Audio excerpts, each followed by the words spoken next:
மொட்டை மாடி ஃபார்மிங் டே 11 as usual இருந்ததுமே சண்டை கோழிகளை திறந்துட்டு காடைக்கும் கோழிக்கும் தீவனம் வைக்கலான்னு போயிருந்தேன். ஸோ அப்போ தான் நான் நோட் பண்ணேன், நான் ஒரு பெரிய மிஸ்டேக் பண்ணியிருக்கேன்.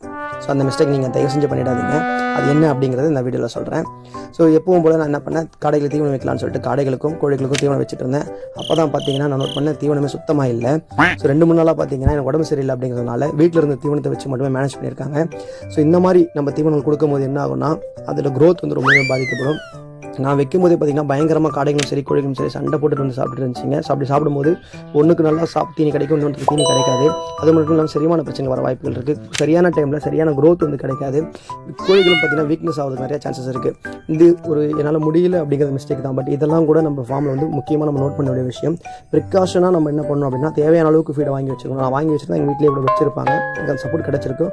பட் என் சைடில் எனக்கு ஹெல்த் இஷ்யூ இருக்குது அப்படிங்கிறதுனால அவங்க வந்து சரி இருக்கிற தீவனத்தை நம்ம மேனேஜ் பண்ணி இந்த மாதிரியான சின்ன சின்ன மிஸ்டேக்ஸை நம்ம ஃபார்மை பெரிய அளவில் லாஸ்ட்டில் கொண்டு போய் முடிச்சிட்டோம். ஸோ அதனால் இந்தமாதிரி மிஸ்டேக்லாம் பண்ணாமல் நீங்கள் உங்கள் ஃபார்மை சக்ஸஸ்ஃபுல்லாக கொண்டு போங்க. நானும் கொண்டு போகிறேன். இந்த மாதிரி பயனுள்ள தகவலை தெரிஞ்சுக்க சேனலை சப்ஸ்கிரைப் பண்ணி சப்போர்ட் பண்ணுங்கள். இன்னொரு நல்ல வீடியோ சந்திப்போம். தேங்க்யூ.